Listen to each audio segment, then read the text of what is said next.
కోట్ల రూపాయలే మా దగ్గర ఉన్న సమాచారం. మళ్ళీ ఇవాళ తీసుకొచ్చి 1,50,000 కోట్ల రూపాయలు చెప్తా ఉన్నారు. నేను ఇవాళ ఓపెన్గా స్ట్రైట్గా ఇదే చంద్రబాబు నాయుడు గారికి నేను డైరెక్ట్ డిబేట్కి ఛాలెంజ్ అని అడుగుతా ఉన్నా. వయసు నాది చిన్నదే, బుద్ధిలో కాదు.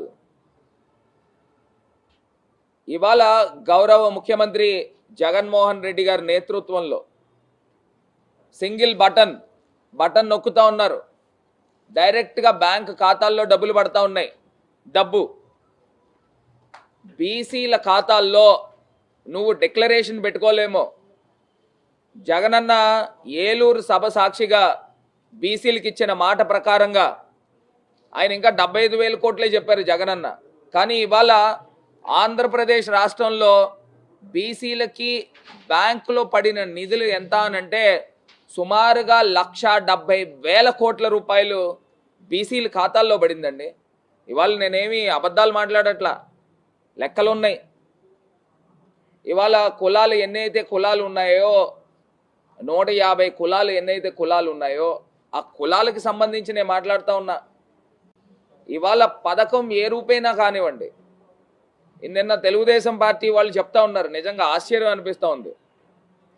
మీరు ఏదో తీసుకొచ్చి చేయూత పథకానికి కనుక ఇచ్చి అది బీసీల ఖాతాల్లో పెడుతున్నారు ఏంటండి అని అంటా ఉన్నాడు. నాకు ఆశ్చర్యం అనిపిస్తూ ఉంది. ఇప్పుడు పథకం పేరు ఏదైతే ఏంటి, డబ్బు వచ్చిందా లేదా, అదే నేను సూటిగా ప్రశ్నిస్తూ ఉన్నా. ఇప్పుడు మీరు బీసీ నిధులు అని చెప్తా ఉన్నారు, మీరు ఆ పేరు పెడుతున్నారు, మేము వివిధ పేర్లు పెడుతున్నాం. బీసీల ఖాతాల్లో డబ్బు వెళ్ళిందా లేదా? ఇవాళ చేయూత అయితే కానీ, ఆసరా అయితే కానీ, అమ్మఒడి అయితే కానీ, లేకపోతే ఏ పథకమైనా తీసుకోండి. ఇంకా చంద్రబాబు నాయుడు గారు ఒకవేళ వస్తే, ఆయన ఎలా వచ్చేది లేదు పెట్టేది లేదు, 1,50,000 కోట్లు అని చెప్పి అబద్ధపు మాటలు మాట్లాడుతూ ఉంటారు. ఇవాళ ప్రజలు ఎవ్వరు కూడా ఈ చంద్రబాబు నాయుడు గారిని నమ్మేదానికి ఎవరు కూడా సిద్ధంగా లేరు. ఇప్పుడు నేను ఒకటే చెప్తా ఉన్నానండి, ఇదే చంద్రబాబు నాయుడు గారు మొన్న 95 సీట్లు ప్రకటించారు.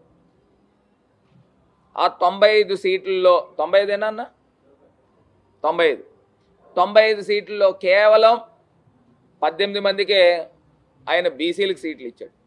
మరి ఇదేనా తెలుగుదేశం పార్టీ? బీసీలు డిఎన్ఏ తెలుగుదేశం పార్టీ అని చెప్తా ఉన్నాడు. మరి ఇదేనా? ఇది మోసం కాదా? 3% ఉన్న కమ్మ సామాజిక వర్గం, మీ సామాజిక వర్గం 30 సీట్లు ఇచ్చావే, 21 సీట్లు ఇచ్చావే. మరి దాన్ని ఏమంటారు? 55 నుంచి 60% ఉన్న బీసీలకి 18 సీట్లా? 3% ఉన్న మీ సామాజిక వర్గానికి 21 సీట్లా? దీన్నే నా సామాజిక న్యాయం అంటే? దీనేనా బీసీల డిఎన్ఏ తెలుగుదేశం అని చెప్తా ఉన్నావు? ఇదేనా? సాటి బీసీగా నేను అడుగుతా ఉన్నా. ఇవాళ రాజమండ్రి పార్లమెంట్ నేనే ఉదాహరణ. స్వతంత్రం వచ్చిన తర్వాత మొట్టమొదటిసారిగా జగనన్న బీసీలకు ఇచ్చాడు. నువ్వు ఈ రోజుకైనా సాహసం చేస్తా ఉన్నావా అని అడుగుతా ఉన్నా. ఇదే చంద్రబాబు నాయుడు గారిని, ఇదే పవన్ కళ్యాణ్ గారిని అడుగుతా ఉన్నా, కనీసం ఈ రోజుకైనా మీరు సాహసం చేస్తున్నారా? సాహసం అని కూడా అనట్లా, మాకు న్యాయం చేస్తున్నారా అని అడుగుతా ఉన్నా. లేదే. ఇదే రాజమండ్రి పార్లమెంట్ కానీ, ఇదే రాజమండ్రి అసెంబ్లీ కానీ, ఇదే రాజమండ్రి రూరల్ కానీ 3 సీట్లు బీసీలకు ఇస్తా ఉన్నారే జగనన్న. మరి మీరెవరికి ఇస్తున్నారండి? బీసీలకు ఒకటే ఇస్తున్నట్టు ఉన్నారు 3 ఆటల్లో. మరి దీన్నే నా అంటారు బీసీలకు న్యాయమని? ఇవాళ చంద్రబాబు నాయుడు గారికి కానీ, పవన్ కళ్యాణ్ గారికి కానీ ఓపెన్ ఛాలెంజ్ చేస్తూ ఉన్నా. మేమిచ్చిన బీసీ సీట్లు ఎమ్మెల్యేలకి ఆ స్థాయిలో మీరు ఇవ్వగలరా? ఇది ఫస్ట్ అంశం. మీరు బీసీ డిక్లరేషన్లో పెట్టండి. మేము ఎంతమందికి అయితే ఎమ్మెల్యేలుగా బీసీలకు ఇస్తూ ఉన్నామో మీరు ఇవ్వగలరా?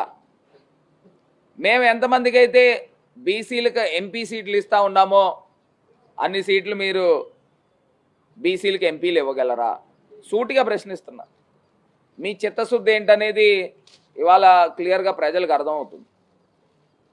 ఇది కాకుండా రెండో అంశం దగ్గరకు వస్తే మరి చంద్రబాబు నాయుడు గారికి 42 ఇయర్స్ ఇండస్ట్రీ అని చెప్తా ఉన్నాడు నేను స్టేజ్ పైన. ఈ 42 ఇయర్స్ ఇండస్ట్రీలో మా బీసీలు రాజ్యసభ చేయడానికి పనికిరారండి? అంటే మీ పక్కన కూర్చోడానికి పనికిరారండి? ఎంతమందికి రాజ్యసభ సీట్లు మీరు ఇచ్చారని నేను చంద్రబాబు నాయుడు గారిని ప్రశ్నిస్తూ ఉన్నా. ఒక్కరికైనా ఇచ్చారా అని అడుగుతా ఉన్నా. అప్పుడెప్పుడో తెలంగాణలో ఉన్నప్పుడు దేవేంద్ర గౌడ్ అనే ఒక వ్యక్తికి ఇచ్చారు. ఇవాళ మా పార్టీ మేము అధికారంకి వచ్చిన తర్వాత మాకున్న గతంలో ఉన్న 9 సీట్లలో 4 సీట్లు బీసీలకు ఇచ్చామే. మరి మా దగ్గర ఉందా సామాజిక న్యాయం, మీ దగ్గర ఉందా అని అడుగుతా ఉన్నాం. బీసీల పట్ల అంకిత భావం మా దగ్గర ఉందా, మీ దగ్గర ఉందా అని అడుగుతా ఉన్నాం. ఇది కాకుండా నిన్న ఇంకొక మాట కూడా చెప్పాడు. రజకులకి ఎస్సీల్లో చేర్చేదానికి కేంద్ర ప్రభుత్వానికి పంపిస్తాము అని చెప్తా ఉన్నాడు. నేను అదే అడుగుతా ఉన్నా. ఇదే చంద్రబాబు నాయుడు గారు 14 సంవత్సరాలు ముఖ్యమంత్రి కింద ఉండి ఇప్పుడు దాకా ఎందుకు పంపించలేదు నాయనా అని అడుగుతా ఉన్నా. మీ చేతిలో కూడా ఏం లేదు. కనీసం మీరు తీర్మానం చేయాలి కదా, ఏపీ అసెంబ్లీలో తీర్మానం చేయాలి కదా. ఉమ్మడి రాష్ట్రంగా ఉన్నప్పుడు ఏపీ అసెంబ్లీలో తీర్మానం ఎందుకు చేయలేదు అని అడుగుతా ఉన్నా. ఇది కేవలం ఎలక్షన్ స్టంట్ డ్రామా కాదా అని అడుగుతా ఉన్నా. ఇదే వడ్డెర కమ్యూనిటీ గురించి మాట్లాడుతూ ఉన్నాడు. వడ్డెర కమ్యూనిటీ గురించి ఏం చెప్తా ఉన్నాడండి? వడ్డెర కమ్యూనిటీని ఎస్టీల్లో చేర్చాలి అని చెప్తా ఉన్నాడు. మరి ఇదే 14 సంవత్సరాలు ముఖ్యమంత్రి కింద ఉన్న చంద్రబాబు నాయుడు గారు ఎప్పుడూ ఆలోచన కూడా ఎందుకు చేయలేదు అని అడుగుతా ఉన్నా. ఇప్పుడే ఎందుకు గుర్తుకొచ్చింది అని మీకు అడుగుతా ఉన్నా. ఇది ఎలక్షన్ స్టంట్ డ్రామా కాదా అని అడుగుతా ఉన్నా. మరి ఇన్ని అబద్ధాలు చెప్తూ ఇన్ని మోసాలు చేస్తూ ఇవాళ ఈయన మాట్లాడుతూ ఉన్నారు. ఇది కూడా ప్రధానమైన అంశము. 33% స్థానిక సంస్థల్లో బీసీలకి మేము స్థానం కల్పించాము అని చెప్తా ఉన్నారు. మేము 10% తగ్గించేసామని చెప్తా ఉన్నారు, 23%. నేను ఇదే అడుగుతా ఉన్నా. ఇదే స్థానిక సంస్థల్లో మేము బీసీలకి ఎన్ని సీట్లు ఇచ్చాము, మీరు బీసీలకి ఎన్ని సీట్లు ఇచ్చారు? పోనీ కోర్టు ఆర్డర్ వలన ఆ రోజు 23%కే కోర్టు కుదిచ్చింది కాబట్టి, అయినప్పటికీ కూడా జగనన్న ఒక అడుగు ముందరికి వేసి ఆయన చేసిన కార్యక్రమం ఏంటండి? జగనన్న ఒక అడుగు ముందరికి వేసి చేసిన కార్యక్రమం ఏంటండి? 33% కాదు, ఇంకా ఎక్కువే. 33%కి ఎక్కువే బీసీలకి స్వచ్ఛందంగా ముఖ్యమంత్రి గారు జగన్మోహన్ రెడ్డి గారు ఇచ్చారు సీట్లు. దీంట్లో ఛాలెంజ్కి సిద్ధమా? మీరు ఎన్ని సీట్లు ఇచ్చారు, మేము ఎన్ని సీట్లు ఇచ్చాం? స్థానిక సంస్థల్లో అయినా అసలు మీరు ఎందులోనూ పోటీ పడలేరు. ఇవాళ బీసీలకు మేము చేసిన న్యాయము మీరు ఎందులోనూ పోటీ పడలేరు. ఇదే రాయలసీమ ప్రాంతంలో 3 ఎంపీలు బీసీలకు ఇచ్చాం. అటు కర్నూలు అయితే కానివ్వండి, అనంతపూర్ అయితే కానివ్వండి, లేకపోతే హిందూపూర్ అయితే కానివ్వండి, మేము ఎంపీలు 3 బీసీలకు ఇచ్చాం. మీరెన్ని ఇచ్చారు? అసలు ఎందులో కూడా బీసీ పదం ఎత్తడానికి ఈ చంద్రబాబు నాయుడు అనర్హుడు. నేను ఇవాళ సూటిగా చెప్తా ఉన్నా. ఏమంటే నాకు ఒకటి అర్థం కాల, మా పిల్లలు ఉద్యోగాలు చేయకూడదా? మా పిల్లలు పెద్ద చదువులు చదవకూడదా? ఇంకా కుల వృత్తుల్లోనే ఉండి ఇస్త్రీలు చేసుకోవాలా? ఇంకా కుల వృత్తుల్లోనే ఉండి తాటి చెట్లు ఎక్కి కళ్ళు తీసుకోవాలా? ఇంకా కుల వృత్తుల్లోనే ఉండి బర్రెల్ని గొర్రెల్ని మేపుకోవాలా?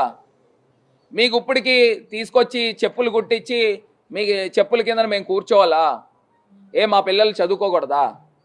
ఇవాళ జగనన్న విద్యా వ్యవస్థలో ఒక సమూలమైన మార్పులు తీసుకొచ్చారు, రిఫార్మ్స్ తీసుకొచ్చారు. ఈ డబ్బు మా బీసీలకు కానీ బడుగు బలహీన వర్గాలకు కానీ డైరెక్ట్గా బ్యాంక్ ట్రాన్స్ఫర్ చేస్తే మాకు తెలుసు, మేము మా పిల్లలకి ఏం చేయించుకోవాలా, మేము ఏం వ్యాపారాలు చేయాలా, మేము కూడా సమాజంలో స్థాపనకి ఏ రకంగా ఉండాలో మాకు తెలుసు. ఈ చంద్రబాబు నాయుడు గారు మాకేం చెప్పక్కర్లా. అంటే ఈయన ఒకవేళ ముఖ్యమంత్రి అయితే చేసే కార్యక్రమం ఏంటంటే మళ్ళీ మేము కుల వృత్తులే చేసుకోవాలి, అంటే కళ్ళు తీసేవాడు కళ్ళే తీయాలి, చెప్పులు కుట్టేవాడు చెప్పులే కుట్టుకోవాలి, కుండలు తయారు చేసేవాడు కుండలే చేయాలి. అంటే ఈ రకమైన పెత్తందారీ మనస్తత్వం. మరి దీన్ని పెత్తందారీ కాకపోతే ఏమంటారండి?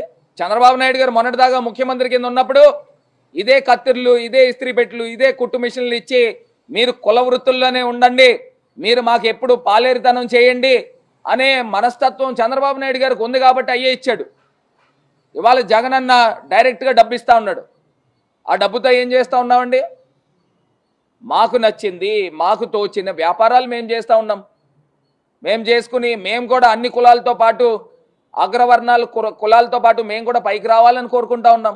అందులో తప్పే ఉందా అని అడుగుతా ఉన్నా.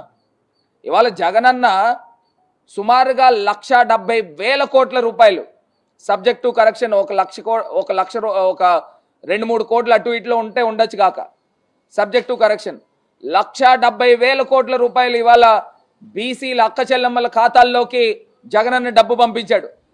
నువ్వు డిక్లరేషన్ పెట్టుకోవాలా, రాబోయే 5 సంవత్సరాల్లో డిక్లరేషన్ పెట్టుకుని 1,50,000 కోట్ల రూపాయలు, ఇంకా జగనన్న కన్నా తక్కువే ఇచ్చిన డబ్బులు కరోనా ఉన్నప్పటికీ కూడా ఇవాళ ముఖ్యమంత్రి గారు అందించారు. మరి జగనన్న గొప్పవాడు కాదా? నువ్వు పవన్ కళ్యాణ్ గారు కలిసి మీరు చేసేది ఏంటండి? ఇవాళ నీ కళ్ళబుల్లి మాటలు, నువ్వు చెప్పే మాటలు ఇవాళ ప్రజలు వినడానికి ఎవరు సిద్ధంగా లేరు. డ్వాక్రా రుణమాఫీ అన్నావు, చేసావా? మోసం చేసావు కదా, మహిళలు మోసం చేసావు. రైతు రుణమాఫీ అన్నావు, రైతులను మోసం చేయలేదా? మోసం చేసావు. యువత, మాలాంటి యువకులందరినీ కూడా నెట్ట నిలువునా మోసం చేసావు. నువ్వు చెప్పిన డైలాగ్ ఇవాళన్న రోజుకి కూడా ఆంధ్రప్రదేశ్లో ఉన్న యువత చెవుల్లో ఇంకా ఈకో అవుతూ ఉంది. అదేంటంటే జాబ్ కావాలంటే బాబు రావాలి. బాబు వచ్చాడు, చిన్నబాబు వచ్చాడు. ఆంధ్రప్రదేశ్ రాష్ట్రంలో పేద ప్రజల ఎవ్వరికీ కూడా జాబులు రాలా. మరి దీన్ని ఏమంటారు? యువతను కూడా మోసం చేసావు.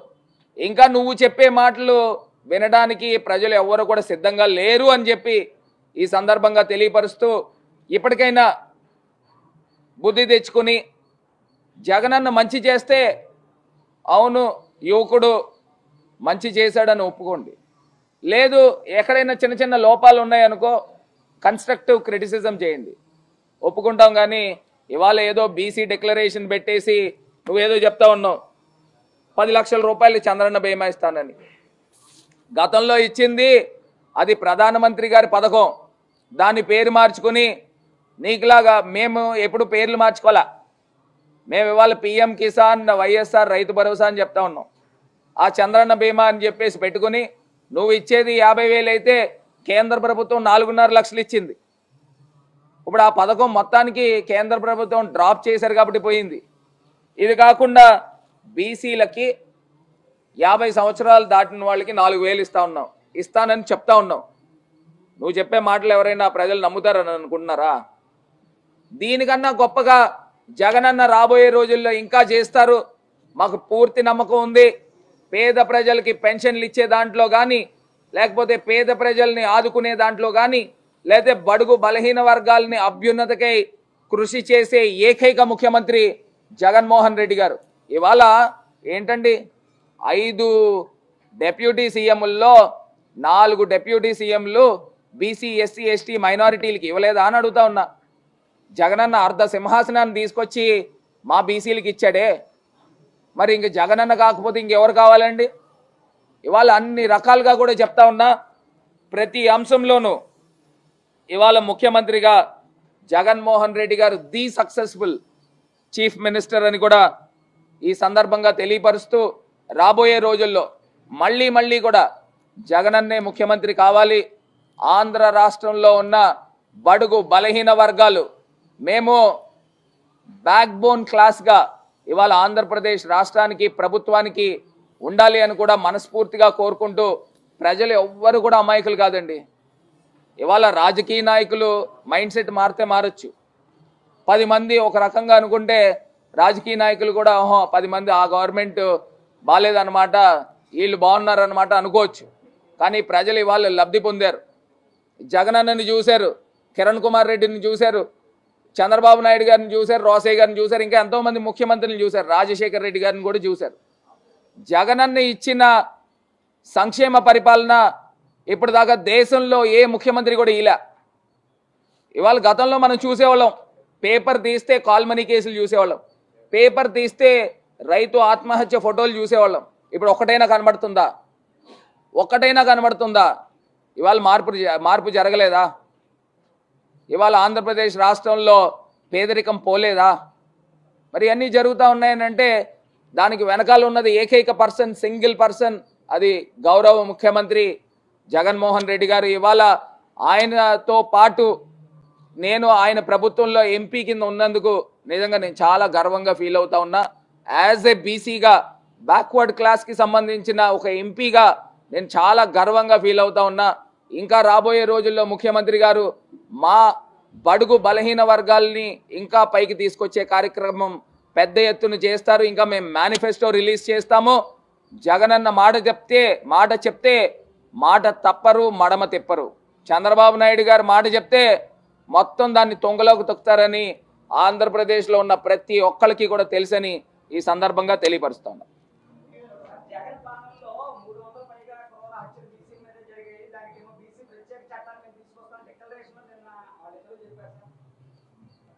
అంటే దానికి ఒక లెక్కాపత్రం లేదండి. ఎవరైనా మామూలుగా చనిపోయినా కానీ ఒక బీసీ అయితే దాన్ని తీసుకొచ్చి అందులో పెడతారు. నేను చెప్తున్నా, క్రైమ్ రేట్ గతానికి ఇప్పటికీ మనం చూస్తే చాలా తగ్గింది. ఇప్పుడు నేను ఇదే చంద్రబాబు నాయుడు గారిని అడుగుతా ఉన్నా, బీసీ చట్టం అంటే ఏం తెస్తావు? దానికి ఒక గైడ్ లైన్స్ ఉండాలి కదండి. అంటే ఎస్సీ ఎస్టీ అట్రాసిటీ కేసు కింద తీసుకొస్తావా? సరే తెలపచ్చు కదా, మా ఎస్సీ సోదరులు కూడా వింటారు. ఇప్పుడు బీసీ చట్టం తెస్తానంటే దాంట్లో ఏముంది?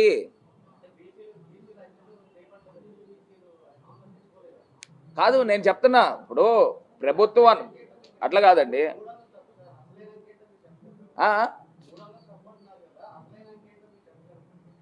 ఇప్పుడు మీరు నాకు 300 అని చెప్పారు, నా దృష్టిలో అయితే లేదు.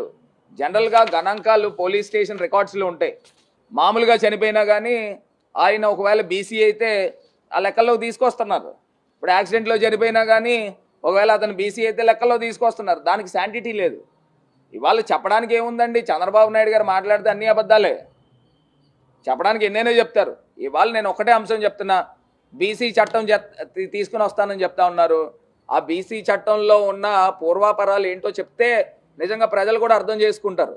ఇవాళ మీరు 4.5 సంవత్సరాలు అపోజిషన్లో ఉన్నారు. 4.5 సంవత్సరాలు సరిపోలేదా? బీసీ చట్టంలో పూర్తి క్లియర్ గైడ్ లైన్స్ ఇవ్వడానికి మీకు సరిపోలేదా? ఎందుకు ప్రజల్ని ఇంకా మోసం చేస్తున్నారు? ఎస్సీ ఎస్టీ అట్రాసిటీ కేసుల కింద బీసీ అట్రాసిటీ కేసులు ఏమైనా తీసుకొస్తారా? దానికి చెప్తే మా దళిత సోదరులు కూడా వింటారు. ఏదో తీసుకొచ్చి రాజకీయ పబ్బం గడుపుకుందాం అంటే కుదరదు.